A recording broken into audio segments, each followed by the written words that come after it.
Hello, good evening. Here's the national news on Wells Radio 89.3 FM, your preferred wholesome radio. We're reaching you live from Wells Broadcasting House along Alafi Avenue, Oliole State, Ibadan. I am Toby Owuaje. First, the headlines. Tinubu calls on Nigerian health professionals abroad to return. Tinubu expands Army 12 divisions, approves hiring 28,000. Amo Peter says INEC cannot be independent without financial autonomy. Budget Office tells reps no PEAC, PFIPC funds were ever spent.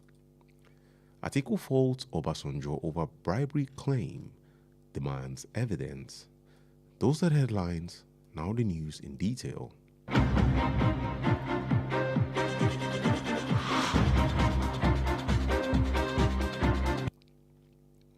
President Bola Tinubu has appealed to Nigerian medical professionals in the diaspora to encourage more of their colleagues abroad to return home and contribute to national development. The president made this appeal today while receiving members of the Nigerian Diaspora Medical Association, led by the Director General of the Nigerian Diaspora Commission, Abike Dabiri Eruwa, at the State House in Abuja. Drawing from his personal experience of studying and working in the United States before returning to Nigeria, Tinubu said his journey should serve as an example to Nigerians living abroad. Tinubu described the contributions of diaspora doctors as invaluable, saying their efforts would help build a stronger future for coming generations.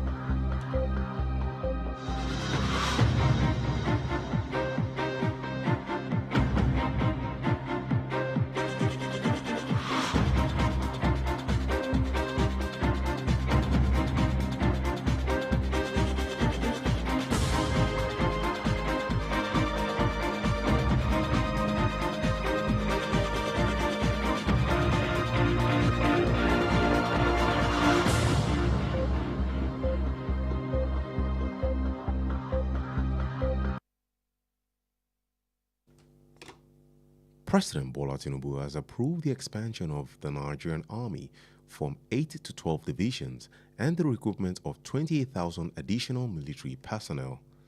This was as the president said the move is designed to decentralize command, strengthen border security, and improve response times to emerging threats nationwide.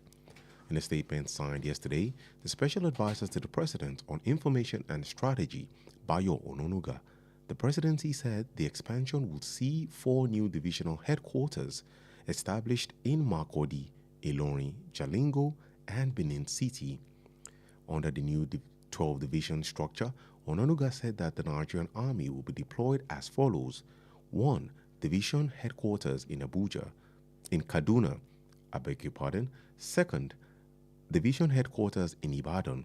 3rd, division headquarters in Jos. 5th, division headquarters in Makurdi, and 6th division headquarters in Port Harcourt.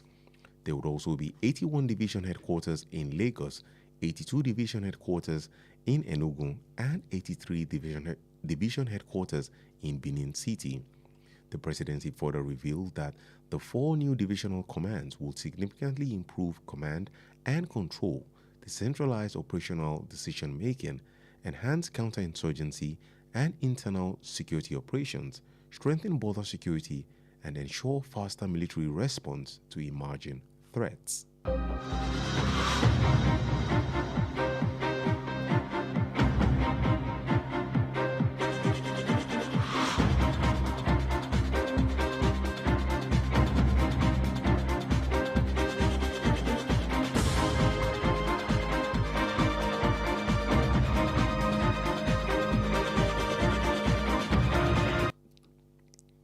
Chairman of the Independent National Electoral Commission, Professor Joash Amopiton, has said the electoral umpire cannot achieve full independence without financial autonomy.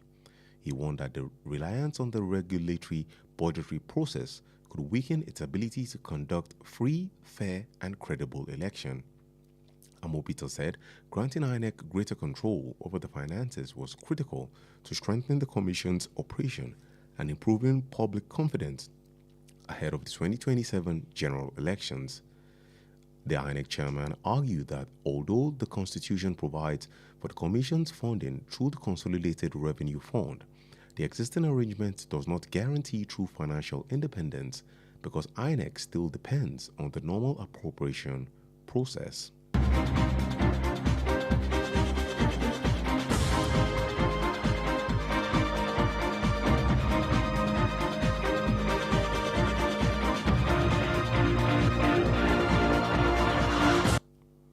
The Budget Office of the Federation has told the House of Representatives that none of the funds appropriated for the controversial Presidential Economic Advisory Council was released or spent. The Director General of the Budget Office, Tanimu Yakubu, disclosed this today while appearing before the House and ad hoc committee investigating the establishment of the council and the 1.3 billion naira budgetary allocation made to it in the 2026 Appropriation Act, Channels TV reports. Yakubu explained that although the National Assembly approved funding for the council, the legal and administrative requirements needed before any money could be accessed were never fulfilled. He stated that the Budget Office withheld financial clearance while no recruitment or payroll approval was granted. He added that the Federal Ministry of Finance and the Office of the Accountant General of the Federation were also directed not to process any payment linked to the council.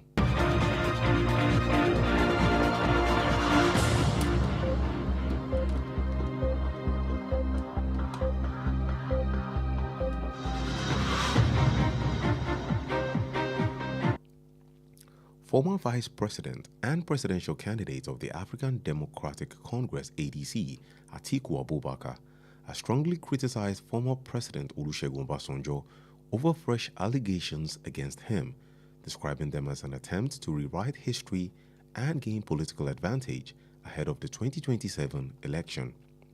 Obasanjo has accused Atiku of betraying his trust ahead of the 2003 elections when they worked together as president and vice president. However, in a statement issued by Senior Special Assistant on Public Communication Frank Shuaibu Atiku, rejected claims that he bribed the late former Speaker of the House of Representatives, Gali Umar, to initiate impeachment proceedings against Obasanjo, calling the accusations both reckless and unfair to the deceased.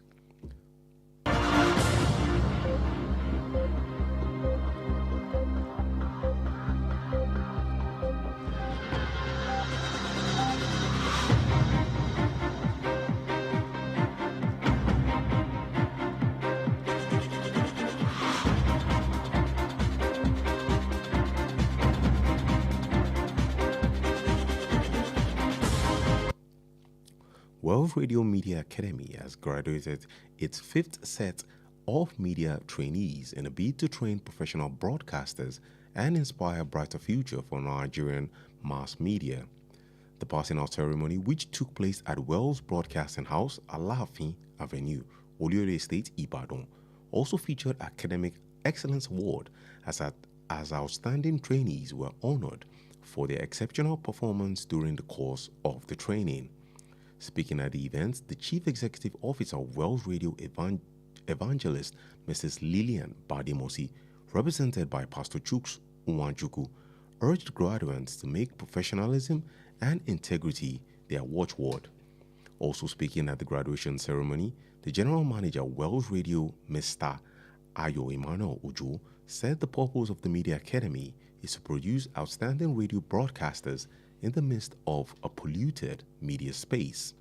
Expressing delight over the Media Academy, the overall best graduating student, Donya Adebayo, said the training was all-encompassing. The next session of the Wells Radio Media Academy will commence from 12th August to 18th September 2026.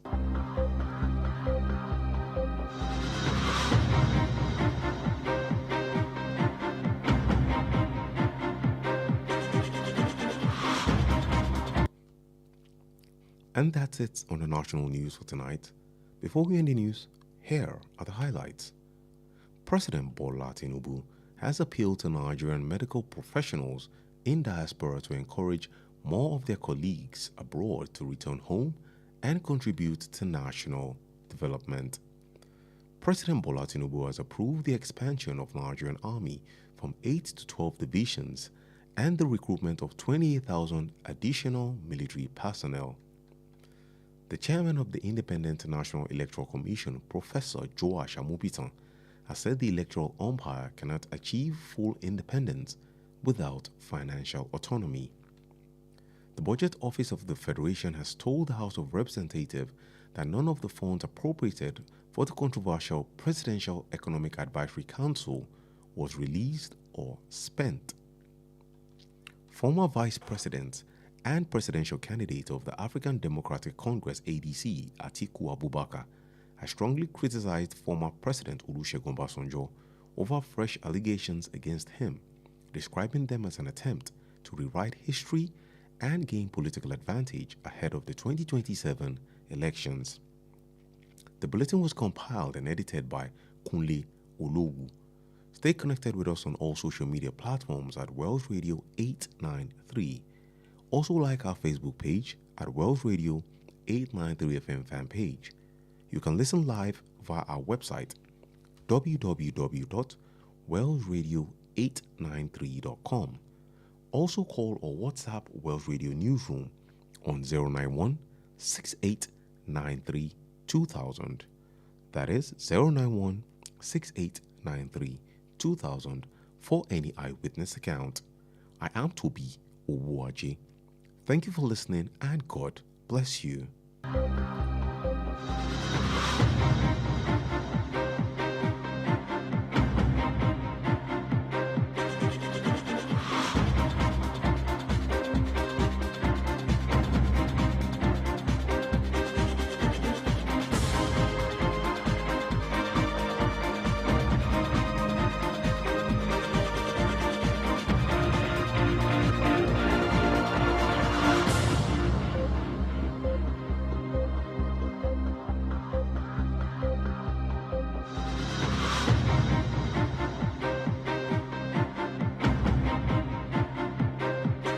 Efile Emayikuro, Wells Radio 89.3 FM, Nibe Gongon Lewa.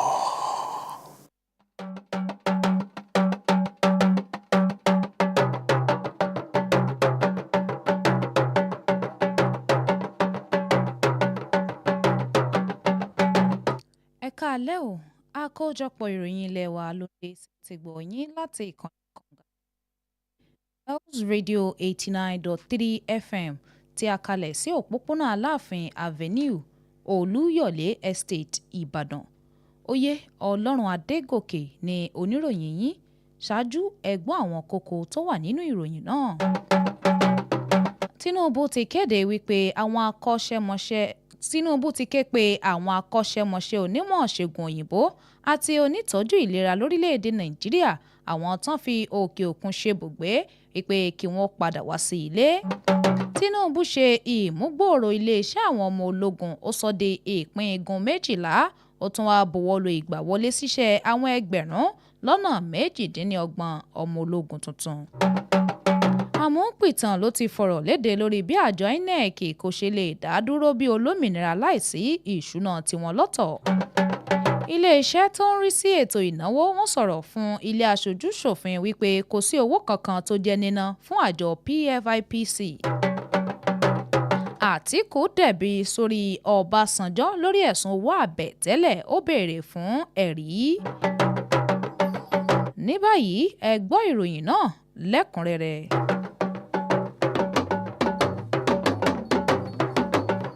Ààrẹ Bọ́lá Tinubu ti rawọ́ ẹ̀bẹ̀ sí àwọn akọ́ṣẹ́mọṣẹ́ onímọ̀ ṣègùn òyìnbó ti orílẹ̀-èdè Nàìjíríà tí wọ́n fi òkè òkun ṣe bùjókòó láti ṣe ìwúrí àti kóríyá fún àwọn akẹgbẹ́ wọn tó wà lókè òkun láti padà wá sí ilé àti láti wá kópa nínú ìdàgbàsókè orílẹ̀-èdè yìí. Ààrẹ ṣìpẹ̀ náà lónìí lákòókò tó ń gbàlejò àwọn ẹgbẹ́ oníṣẹ́ ìṣègùn òyìnbó ti Nàìjíríà tí wọ́n wà lókè òkun, èyí tí ọ̀gá àgbà àjọ náà Àbíkẹ́ Dábírére wà léwájú wọn nílé ìlú tó wà nílùú Àbújá. lákòókò tí wọ́n ń yọ nínú ìrírí wọn nípa bí wọ́n ti kẹ́kọ̀ọ́ àti bí wọ́n ṣe ṣiṣẹ́ lórílẹ̀‐èdè Amẹ́ríkà kó tó dìpọ́n padà sórílẹ̀‐èdè Nàìjíríà. Tinubu sọ̀rọ̀ lórí wípé ó yẹ kí wọ́n fi ìrìn àjò òun ṣe bí àpẹẹrẹ fún àwọn ọmọ orílẹ̀‐èdè Nàìjíríà eléyìí tó bá ń gbé ní òkè òkun.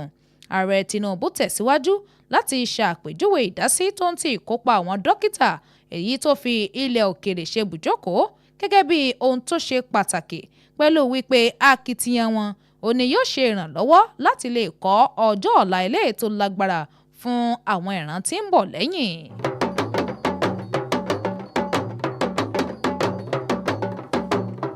Ààrẹ Bọ́lá Tinubu ti buwọ́lu ìmúgbòòrò ìpín igun iléeṣẹ́ ọmọ ológun orílẹ̀-èdè Nàìjíríà láti 8 sí 12 níye pẹ̀lú àwọn òṣìṣẹ́ tó jẹ́ 28,000 tí wọ́n tún gbà wọlé síṣẹ́.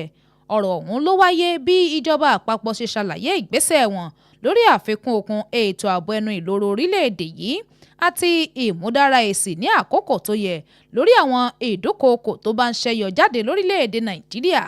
Nínú àtẹ̀jáde eléyìí tí wọ́n buwọ́lù lánàá òde yìí, olùdámọ̀ràn pàtàkì sí ààrẹ lórí àlàyé àti ìròyìn yan Báyọ̀ Nánúgà ó sọ̀rọ̀ lórí ìgbésẹ̀ ìmúgbòòrò ọ̀hún èyí tí ó rí sí olú iléeṣẹ́ tuntun 4 ní Makurdi, Ìlọrin, Jalingo àti Benin lábẹ́ ètò òpin 12 tuntun ọ̀hún.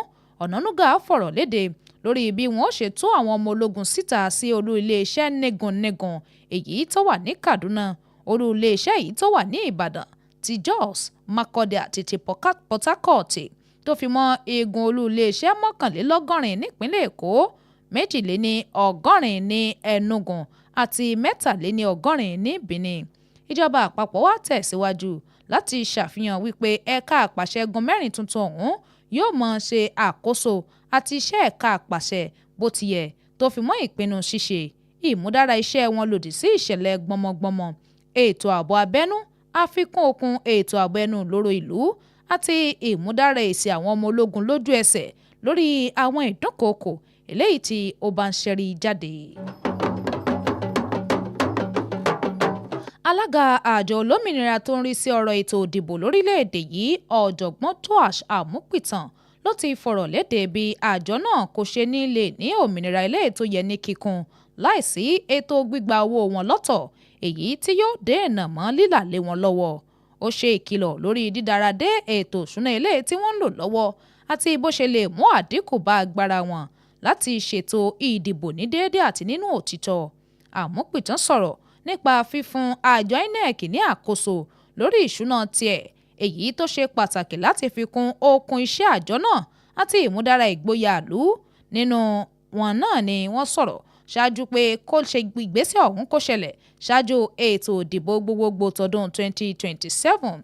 Alága àjọ INEC ó wá jiyàn lórí pé bó tilẹ̀ jẹ́ pé ìwé òfin orílẹ̀-èdè yìí ó pèsè ètò ìṣúná sílẹ̀ fún àwọn, wọ́n pé kò fìdí òtítọ́ dídádúró ìṣúná àjọ náà múlẹ̀ nítorí wípé àjọ INEC sì ń dára dé ìlànà ìgbàwọlé àbá ètò ìṣúná ti ìjọba.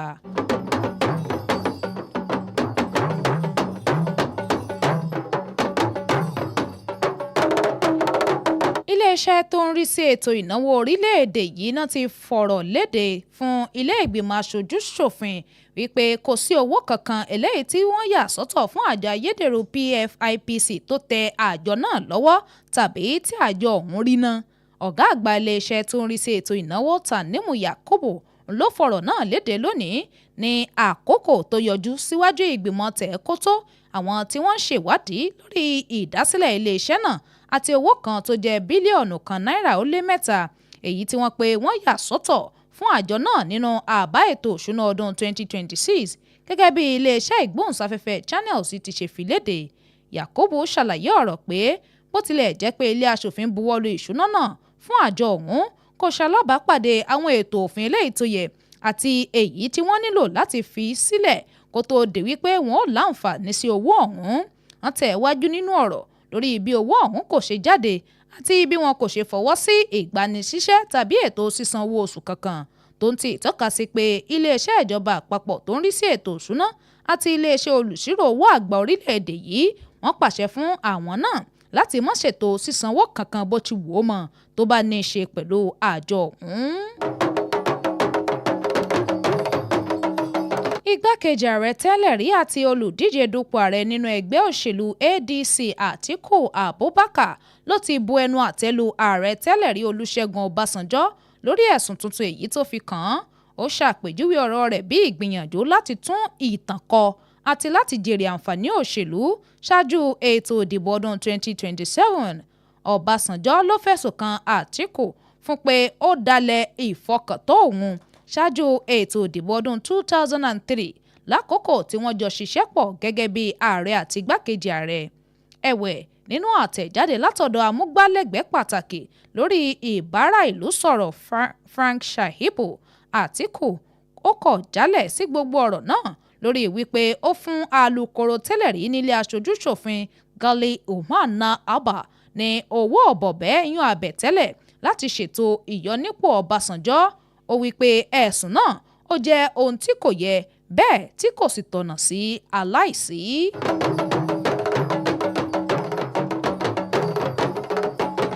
Ilé ẹ̀kọ́ ìgbóhùnsáfẹ́fẹ́ ìkànnì kànga gbọ́nmọ̀gbẹ́ Wells Radio wọ́n ṣètò ayẹyẹ ìkẹ́kọ̀ọ́ jáde fún ìpele karùn-ún àwọn akẹ́kọ̀ọ́ tó wá kọ́ nípa ìgbóhùnsáfẹ́fẹ́ nínú ìgbésẹ̀ eléyìí tó jẹ́ láti ṣètò ìkọ́ni tó ní í ṣe pẹ̀lú láti di ọ̀jìnì agbóhùnsáfẹ́fẹ́ àti ìlépa ọjọ́ iwájú eléyìí tó mọ́lẹ̀ rokoṣo fún iṣẹ́ ìgbóhùnsáfẹ́fẹ́ lórílẹ̀‐èdè Nàìjíríà. Ayẹyẹ ìkẹ́kọ̀ọ́jáde ọ̀hún ló wáyé níléeṣẹ́ ìgbóhùnsáfẹ́fẹ́ Wells ní Aláàfin Avenue, Olúyọ̀lé Estate, Ìbàdàn, pẹ̀lú ètò fífúnni ní àmì ẹ̀yẹ lórí títayọ nínú ètò ẹ̀kọ́ wọn àti lákòókò ìkọ́ni kó wá wọn. Ní àkókò ayẹyẹ ọ̀hún, ọ̀gá àgbà aláṣẹ ìkànnì kànga gbọ́nmọ̀gbẹ́ Wells Radio, ajínrere obìnrin Lillian Bademọsí tí olùṣọ́ àgùntàn Chuks Nwachukwu ṣojú wọn. Wọ́n rọ àwọn akẹ́kọ̀ọ́ jáde náà láti mú òtítọ́ àti ṣíṣe bí akọ́ṣẹ́mọṣẹ́ tó yanjú gẹ́gẹ́ bí àtọ́nà wọn. Bákan náà, ọ̀gá àgbà alákòóso ìkànnì kànga gbọ́nmọ̀gbẹ́ Wells Radio, ọ̀gbẹ́ni Ayọ̀ Emmanuel Òjó, òun náà sọ̀rọ̀ lórí bí èrèdí ilé ẹ̀kọ́ agbóhùnsáfẹ́fẹ́ ọ̀hún bó ṣe ní í ṣe pẹ̀lú ọ̀nà láti fi pèsè àwọn agbóhùnsáfẹ́fẹ́ tó yanjú tó dáńtọ́ láàrin ogunlọ́gọ̀ tó kàn ń ṣiṣẹ́ ìgbóhùnsáfẹ́fẹ́. Akẹ́kọ̀ọ́ eléyìí tó gba àmì ẹ̀yẹ lórí wípé ó ṣe dáradára jùlọ ìyún Dòyìn Adébáyọ̀ ó ṣàfihàn ìdùnnú rẹ̀ nípa ilé ẹ̀kọ́ ìgbóhùnsáfẹ́fẹ́ náà àti gbogbo ètò ìkọ́ni eléyìí tí ó rí gbà. Wọ́n á tẹ̀wájú lórí pé ètò ìgbaniwọlé fún sáà tuntun ilé ẹ̀kọ́ ìgbóhùnsáfẹ́fẹ́ Wells Radio Media Academy yóò bẹ̀rẹ̀ padà láti ọjọ́ 12 nínú oṣù kẹjọ títí wọ ọjọ́ 18 oṣù kẹsàn-án ọdún 2026. Èyí lópin àkójọpọ̀ ìròyìn ilé wa fún ti alẹ́ òní, ṣùgbọ́n kí n tó máa lọ, ẹ̀gbọ́n àwọn kókó tó wà nínú ìròyìn náà lẹ́ẹ̀kan sí i. Ààrẹ Bọ́lá Tinubu rawọ́ ẹ̀bẹ̀ sáwọn akọ́ṣẹ́mọṣẹ́ onímọ̀ ṣègùn òyìnbó orílẹ̀-èdè Nàìjíríà tó fòkè òkun ṣe bùjókòó láti gba àwọn akẹgbẹ́ wọn níyànjú láti padà wá sí ilé láti bá a dá sí ìdàgbàsókè orílẹ̀-èdè yìí. Ààrẹ Bọ́lá Tinubu buwọ́lu ìmúgbòòrò iléeṣẹ́ ọmọ ológun Nàìjíríà láti ìpín 8 sí 12 àti ìgbaniwọlé ṣiṣẹ́ fún àwọn ọmọ ológun tó jẹ́ 28,000 níye. Alága àjọ olómìnira tó ń rí sí ọ̀rọ̀ ètò ìdìbò lórílẹ̀‐èdè yìí, ọ̀jọ̀gbọ́n Joash Amupitan, ó sọ̀rọ̀ nípa bí àjọ elétò ìdìbò ọ̀hún kò ṣe ní lè lómìnira ìdádúró láìsí ìṣúná tiwọn lọ́tọ̀. Iléeṣẹ́ tó ń rí sí ètò ìnáwó orílẹ̀‐èdè yìí wọ́n fi ọ̀rọ̀ tó ilé aṣojú-ṣòfin létí wípé àjọ PFIPC kò rí owó kankan gbà jáde tàbí rí owó kankan ná. Igbákejì ààrẹ tẹ́lẹ̀ rí àti olùdíje dupò ààrẹ nínú ẹgbẹ́ òṣèlú ADC Àtíkù Abubakar ló ti bu ẹnu àtẹ́ lu ààrẹ tẹ́lẹ̀ rí Olúṣẹ́gun Ọbásanjọ́ lórí ẹ̀sùn tuntun tó pè takò èyí tó ṣàpèjúwe bí ìgbìyànjú láti tún ìtàn kọ àti láti jẹ àǹfààní èrè òṣèlú ṣáájú ètò ìdìbò ọdún 2027. Èyí lópin àkójọpọ̀ ìròyìn ilé wa fún ti alẹ́ òní.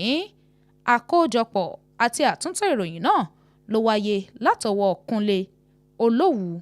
Ẹ darapọ̀ mọ́ wa lójú òpó ayélujára wa gbogbo Wells Radio 893, lójú òpó ìkànnì ìbánidọ́rẹ̀ẹ́ Facebook wa Wells Radio 893 FM fanpage, lórí ìtàkùn àgbáyé www.wellsradio 893.com fún àwọn ìròyìn eléyìí tó bá ṣojú yín tẹ́ ẹ fẹ́ kàn sí wa lórí ẹ̀ ẹ kàn sí lùkùlù ìkóròyìnjọpọ̀ wa lórí nọ́mbà yìí 09168932000. Oyè Ọlọ́run Adégòkè ni oníròyìn yín. Ẹ ṣeun tẹ́ ń gbọ́ wa o. Ọlọ́run yóò bùkún fún yín. Oorun ayọ̀ la ó sùn.